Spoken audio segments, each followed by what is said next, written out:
ಈ ಕ್ಲಿಯರ್ ಬರ್ತಾ ಇದೆಯಾ ವಾಯ್ಸು?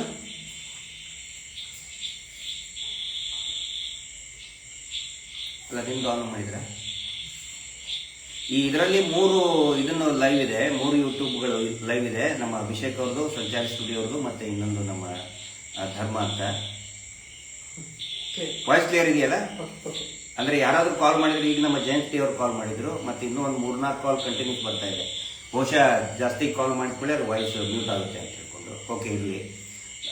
ನಾನು ಹೇಳ್ತಾ ಇರೋದು ಯಾವ ವಿಷಯವನ್ನು ತಮ್ಮ ಗಮನಕ್ಕೆ ತರ್ತಾ ಇದೆ ಅಂತ ಹೇಳಿದ್ರೆ, ಇಂಥ ಗಂಭೀರ ಚರ್ಚೆಯಲ್ಲಿ ಇವರು ಯಾವುದೋ ಒಂದು ಸುಳ್ಳು ಟ್ರೋಲ್ ಮಾಡೋದನ್ನ ಅದನ್ನ ಸೀರಿಯಸ್ ಆಗಿ ತಗೊಂಡು ಸದನದಲ್ಲಿ ಮಾತಾಡೋದು ಒಂದೇ ಅಲ್ಲ, ಅದರ ಆಧಾರದ ಮೇಲೆ ಮಹೇಶ್ ಶೆಟ್ಟಿ ತಿಮ್ಮರುಡಿ ಅವ್ರನ್ನ ಅರೆಸ್ಟ್ ಮಾಡಬೇಕು ಅಂತ ಆಗ್ರಹ ಮಾಡ್ತಾರೆ.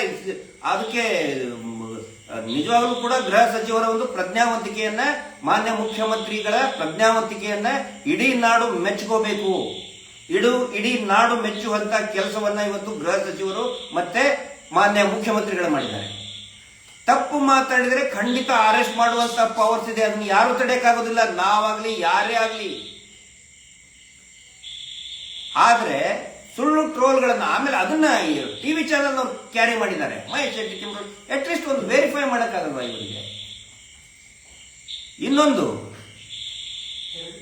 ಭೀಮಾ ಏನೋ ತಪ್ಪು ಒಪ್ಕೊಂಡ್ಬಿಟ್ಟಂತೆ, 3 ಜನ ಯಾರೋ ತಮಿಳುನಾಡಿಗೆ ಚೆನ್ನೈಗೆ ಹೋಗಿ ಕರ್ಕೊಂಡು ಬಂದ್ರಂತೆ,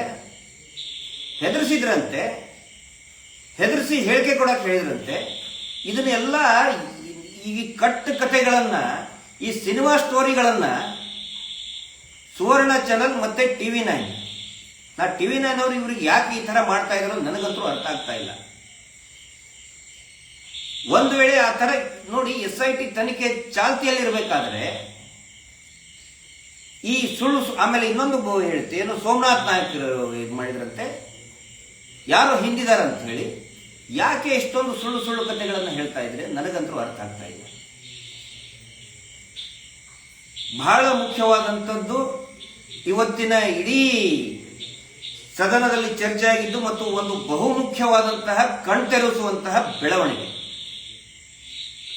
ಅದಕ್ಕೆ ನಾವು ಗೃಹ ಸಚಿವರಿಗೆ ಧನ್ಯವಾದಗಳನ್ನ ಹೇಳಲೇಬೇಕು. ನೀವು ಅನ್ಕೋಬಹುದು, ಏನು ಒಂದ್ಸರಿ ಬೈತೀರಿ ಒಂದ್ಸರಿ ಹಿಂಗಂತೀರಿ ಅಂತ ಹೇಳಿ. ಆದ್ರೆ ವೈಯಕ್ತಿಕ ದ್ವೇಷ ನಾವು ಯಾರ ಮೇಲೆ ಕೂಡ ಇಟ್ಟಿಲ್ಲ. ಈ ಕಾಮಾಂಧರು, ಅವರ ಜೊತೆಗೆ ಇದ್ದಂತಹ ಅತ್ಯಾಚಾರಿಗಳು, ಅವ್ರಿಗೆ ಮೇಲೆ ಇಷ್ಟೇ ನಮ್ಮ ದ್ವೇಷ. ಉಳಿದವ್ರು ಯಾರ ಮೇಲೂ ಕೂಡ ನಮ್ದು ವೈಯಕ್ತಿಕ ದ್ವೇಷ ಇಲ್ಲ. ಇವತ್ತು ಗೃಹ ಸಚಿವರು ನಾನು ಇಷ್ಟೊಂದು ಪ್ರಬುದ್ಧವಾಗಿ ಮಾತಾಡ್ತಾರೆ ಅಂತ ಖಂಡಿತ ನಾನು ಅನ್ಕೊಂಡಿರಲಿಲ್ಲ. ಅವರು ಇಷ್ಟು ದಿನ ಹೇಳ್ತಾ ಇದ್ರಲ್ಲ, ಏನು ಇಲ್ಲ, ಸ್ವಲ್ಪ ಸೈಲೆಂಟ್ ಆಗಿರುತ್ತೆ,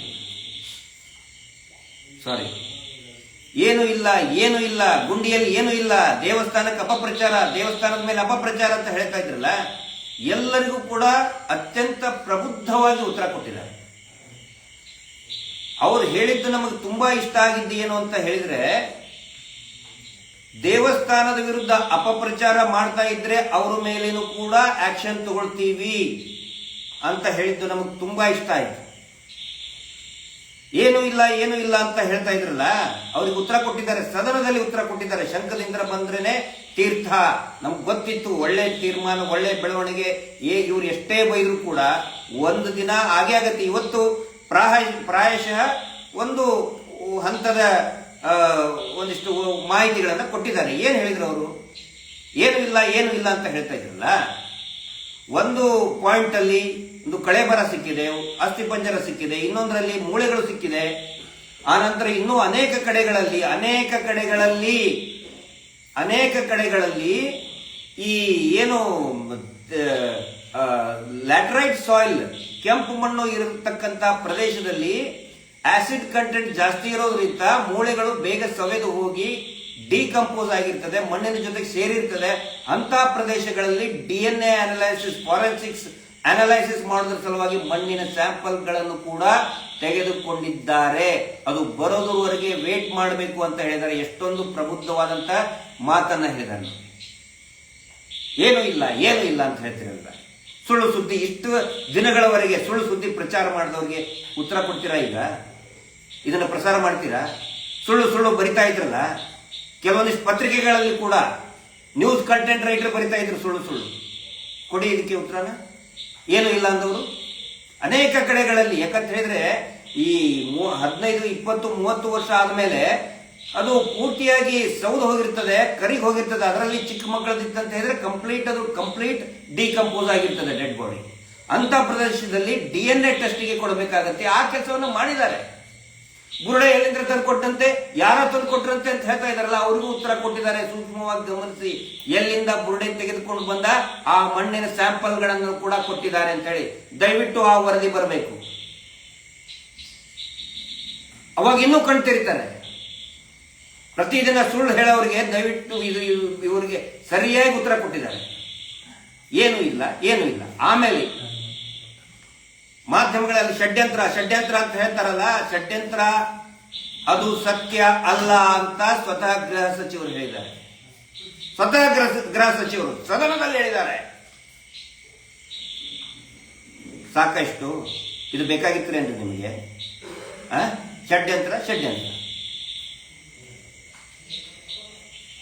ಇಷ್ಟೆಲ್ಲ ಯಾಕೆ ಮಾಡ್ತಾ ಇದ್ದಾರೆ ಅಂತ ಹೇಳಿದ್ರೆ, ಪ್ರತಿದಿನ ಈ ನಕಲಿ ದೇವಮಾನವ, ಅವರ ತಮ್ಮ, ಅವನ ಕುಟುಂಬಕ್ಕೆ ದಿನಂಪ್ರತಿ ಉರುಳು ಸುತ್ಕೊಳ್ತಾ ಇದೆ, ಬಳ್ಳಿ ಸುತ್ಕೊಳ್ತಾ ಇದೆ.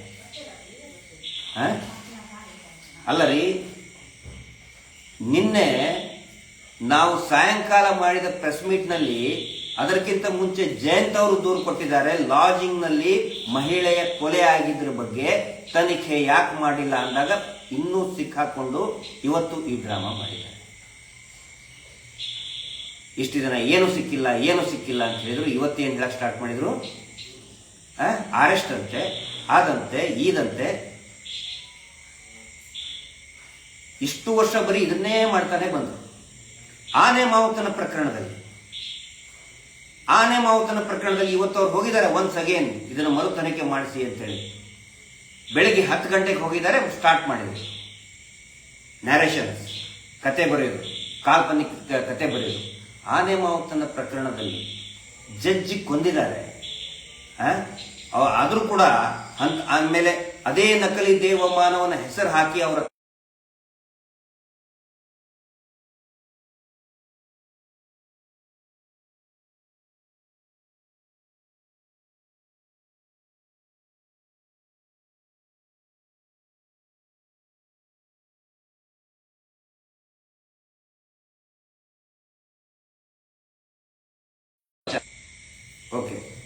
ಸಾಯಂಕಾಲ ಹೊತ್ತಿಗೆ ಇನ್ನೊಂದು ಡ್ರಾಮಾ ಮಾಡಕ್ ಬಂತು. ಈ ಏನು 339 ಯೂಟ್ಯೂಬ್ಗಳ ಮೇಲೆ ಮತ್ತು ನಮ್ಮೆಲ್ಲರ ಮೇಲೆ, ಮಹೇಶ್ ಶೆಟ್ಟಿ ತಿಮ್ಮರೋಡಿ ಅವರು ಮತ್ತು ನಮ್ಮೆಲ್ಲರ ಮೇಲೆ, ಒಟ್ಟು 339 ಜನರ ಮೇಲೆ ಈ ಪ್ರಕರಣದ ಬಗ್ಗೆ, ಹೂತಿಟ್ಟ ಶವಗಳ ಪ್ರಕರಣದ ಬಗ್ಗೆ ಮಾತಾಡಲೇಬಾರದು ಅಂತ ಇಂಜೆಕ್ಷನ್ ತಗೊಂಡಿದ್ರು. ಅದನ್ನ ಸುಪ್ರೀಂ ಕೋರ್ಟ್ ನಲ್ಲಿನೂ ಕೂಡ ಏನೋ ಅದು ಸ್ಕ್ವಾಶ್ ಆಗಿತ್ತು. ಈ ಲೋಯರ್ ಕೋರ್ಟ್ ನಲ್ಲಿ, ಸುಪ್ರೀಂ ಕೋರ್ಟ್ ನಲ್ಲಿ ಕೂಡ ಮುಖಭಂಗ ಆಯಿತು. ಅಲ್ಲಿ ಹೇಳಿ ಸೈಲೆಂಟ್ ಆಗಿ. ಅದನ್ನ ನೋಟಿಸ್ ಸರ್ವ್ ಮಾಡ್ತೀವಿ ಅಂತ ಹೇಳ್ಕೊಂಡು ಇಬ್ರು ಬಂದ್ರು. ಇಬ್ರು ಅಡ್ವೊಕೇಟ್ ಯಾರಿಗೂ ಗೊತ್ತಿಲ್ಲ. ಅಡ್ವೊಕೇಟ್ ಅಂತ ಹೇಳಿದ್ರೆ ಕೋರ್ಟ್ ಹಾಕೊಂಡಿರ್ತಾರೆ. ಅಟ್ಲೀಸ್ಟ್ ಬಂದ್ ಕೂಡಲೇ ಅದಿಲ್ಲ ಅಂತ ಹೇಳಿದ್ರೆ ID ಕಾರ್ಡ್ ತೋರಿಸ್ತಾರೆ. ನೇರವಾಗಿ ಬಂದು ಇದನ್ನ ನೀವು ತಗೊಳ್ಳಿಲ್ಲ ಅಂತ ಹೇಳಿದ್ರೆ ನಿಮ್ಗೆ ಪ್ರಾಬ್ಲಮ್ ಆಗುತ್ತೆ ಅಂತ ಹೇಳ್ತಾರೆ. ಹಿಂಗಾಗಿ ಏನಾಗುತ್ತೆ, ಪ್ರಾಬ್ಲಮ್ ಆಗುತ್ತೆ ಅಂತ ಹೇಳ್ಕೊಳ್ಳಿ, ಅದೊಂದು ಹೆದರಿಕೆ ಹಾಕ್ದಂಗಾಗುತ್ತೆ. ಈ ತರ ಯಾಕ್ರಿ ಮಾತಾಡ್ತಾ ಇದ್ದೀರಾ ನೀವು ಅಂತ ಹೇಳ್ಕೊಳ್ಳಿ, ಸಿಕ್ಕಾಪಟ್ಟಿ ಕಿರ್ಚಾಡಕ್ ಸ್ಟಾರ್ಟ್ ಮಾಡ್ತಾರೆ.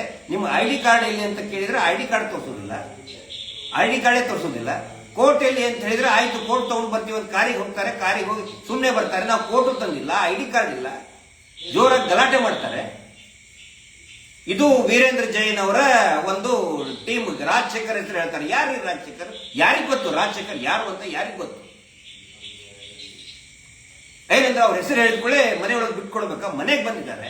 ಮಹೇಶ್ ಶೆಟ್ಟಿ ತಿಮ್ಮರೋಡಿ ಅವ್ರ ಮನೆಗೆ ಬಂದು ಜೋರಾಗಿ ಮಾತಾಡ್ತಾ ಇದ್ದಾರೆ. ಆ ನಂತರ ಇಲ್ಲಿ 112 ಬಂದ ಮೇಲೆ ಸ್ವತಃ ಅವರೇ ಹೇಳಿದ್ದಾರೆ, ಇಲ್ಲೇನು ನಮಗಾಗಿಲ್ಲ, ನಾವು ಸರಿಯಾಗಿದ್ದೀವಿ ಅಂತ ಹೇಳಿ. ಅವ್ರು ಮತ್ತೆ ಕೂಡಿಸಿ ನೀರು ಕೊಟ್ಟು ಕಳಿಸಿದ್ರು ಕೂಡ ಬೆಳ್ತಂಗಡಿಗೆ ಹೋಗಿ ಸ್ಟೇಟ್ಮೆಂಟ್ ಕೊಡ್ತಾರೆ. ಇಲ್ಲ, ನಮಗೆ ಏನೋ ಬೆದರಿಕೆ ಹಾಕಿದ್ರು, ಅದು ಹಾಕಿದ್ರು, ಹೊಡೆದ್ರು ಬೆಳ್ತಂಗಡಿಗೆ ಹೋಗಿ ಹೇಳ್ತಾರೆ. ಎಂತ ಸುಳ್ಳಿನ ಕಂತೆಗಳನ್ನ ಇವರು ಮಾಡ್ತಾರೆ. ಇದು ಜನರಿಗೆ ಗೊತ್ತಾಗಬೇಕು. ಅದಕ್ಕೆ ನೋಡಿ, ಇಷ್ಟು ವರ್ಷ ಮಾಡಿದ ಟೆಕ್ನಿಕ್ಗಳನ್ನ ಈಗ ಮಾಡ್ತಾ ಇದ್ದಾರೆ. ಬಹುಶಃ ಅದು ಅವ್ರಿಗೆ ಸಿಕ್ಕಾಕೊಂಡ ಮೇಲೆ ಬಲೆಯಲ್ಲಿ ಸಿಕ್ಕಾಕೊಂಡ ಮೇಲೆ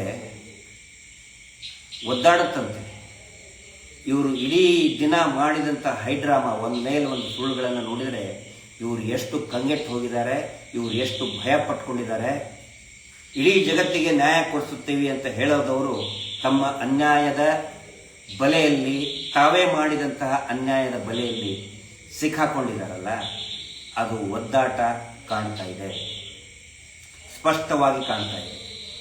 ಕೊನೆಯದಾಗಿ ಒಂದು ಮಾತು ಹೇಳ್ತೀನಿ, ಏನೂ ಇಲ್ಲ ಏನೂ ಇಲ್ಲ ಏನೂ ಇಲ್ಲ ಅಂತ ಇದ್ರಲ್ಲ, ಇವತ್ತು ಇಡೀ ಜಗತ್ತಿಗೆ ಗೊತ್ತಾಯಿತು ಏನೂ ಇಲ್ಲ ಅನ್ನೋ ತಲೆ ಏನೂ ಇಲ್ಲ. ಸತ್ಯ ಎದುರಿಸುವಂಥ ಗುಂಡಿಗೇನೂ ಇಲ್ಲ, ಅವ್ರ ತಲೆಯಲ್ಲಿ ಏನೂ ಇಲ್ಲ. ಇನ್ನೂ ಸಾಕಷ್ಟು ರಹಸ್ಯಗಳು ಸೌಜನ್ಯ ಹೋರಾಟದಿಂದ ಬಯಲಾಗಲಿಕ್ಕಿದೆ. ಅನೇಕ ಅಮಾಯಕರು ಬರ್ತಾ ಇದ್ದಾರೆ.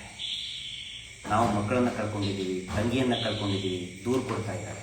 ಅದನ್ನು ನೋಡೋಕ್ಕೆ, ಸಹಿಸ್ಕೊಳ್ಳೋಕ್ಕೆ ಆಗ್ತಾ ಇಲ್ಲ, ಭಯ ಕಾಡ್ತಾ ಇದೆ.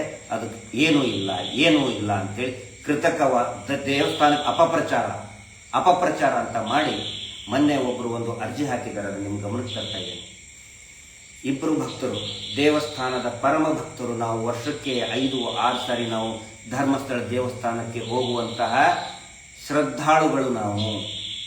ಆದರೆ ಈ ಅತ್ಯಾಚಾರಿ ಕೊಲೆಗಡಕ ಆರೋಪಿಗಳು ದೇವಸ್ಥಾನದ ಹೆಸರನ್ನು ಉಪಯೋಗ ಮಾಡಿ ತಾವು ಸುರಕ್ಷಿತವಾಗಿ ಇರೋದರಿಂದ ದೇವಸ್ಥಾನವನ್ನು ಗುರಾಣಿಯಾಗಿ ಬಳಸ್ಕೊಳ್ತಾ ಇರೋದು ನಿಜವಾದ ಭಕ್ತರಾದಂತಹ ನಮಗೆ ನೋವಾಗ್ತಾ ಇದೆ.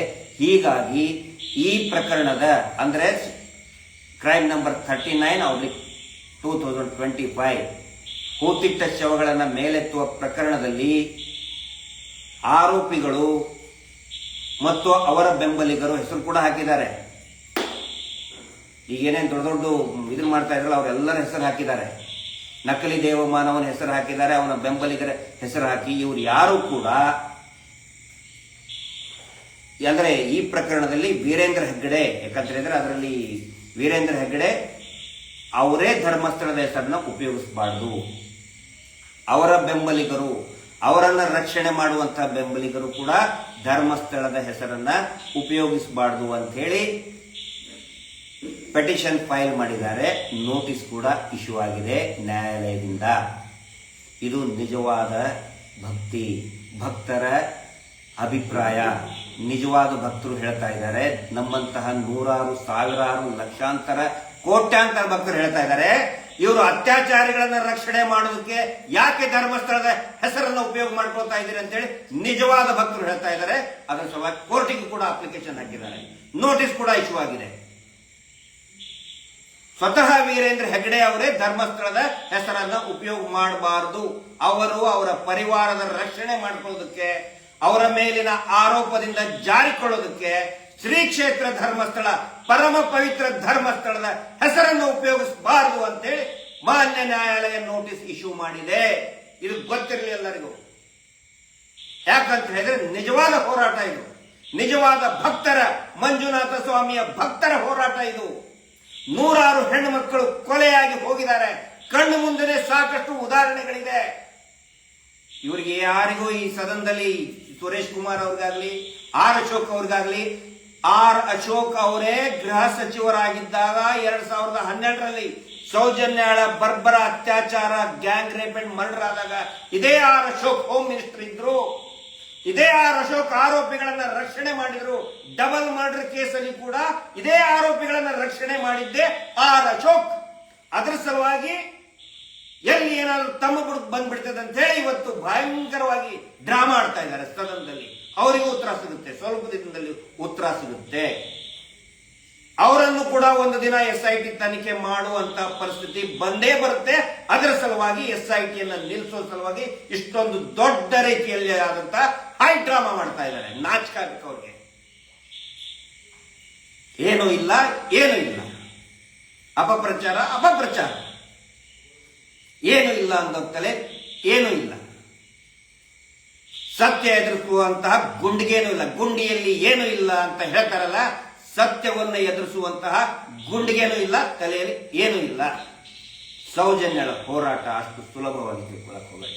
ಮಹೇಶ್ ಶೆಟ್ಟಿ ತಿಮರೋಡಿ ಅವರ ಬಗ್ಗೆ ಗೇಲಿ ಮಾಡಿದ್ರಲ್ಲ, ಏನೇನೋ ಮಾಡಿ ಮಾತಾಡ್ತಾರೆ ಸದನದಲ್ಲಿ. ಅಲ್ಲದೆ ಒಬ್ಬ ಸಾಮಾನ್ಯ ವ್ಯಕ್ತಿ, ಅವನೊಬ್ಬ ತಪಸ್ವಿ, 13 ವರ್ಷದಿಂದ ಇಂತಹ ಅನೇಕ ಹಿಂಸೆಗಳನ್ನು ತಡ್ಕೊಂಡು ಇದೇ ಪ್ರದೇಶದಲ್ಲಿ ಗಟ್ಟಿಯಾಗಿ ನಿಂತ್ಕೊಂಡಿದ್ದಾರೆ. ಒಬ್ಬ ದೊಡ್ಡ ನಾಯಕ ಅಂದ್ರೆ ಮಹೇಶ್ ಶೆಟ್ಟಿ ಚಿಮರೋಡಿ ಬರೀ ನಾಯಕ ಅಲ್ಲ, ಒಬ್ಬ ದೊಡ್ಡ ತಪಸ್ವಿ ಅವರು. ಆ ತಪಸ್ವಿನ ಶಕ್ತಿ, ಸೌಜನ್ಯ ಶಕ್ತಿ ಈ ಹೋರಾಟವನ್ನು ಮುಂದುವರಿಸಿಕೊಂಡು ಹೋಗ್ತಾ ಇದೆ. ಖಂಡಿತ ನ್ಯಾಯ ಆದಷ್ಟು ಬೇಗ ಸಿಗ್ತದೆ. Justice for Soujanya. ನಮಸ್ತೆ.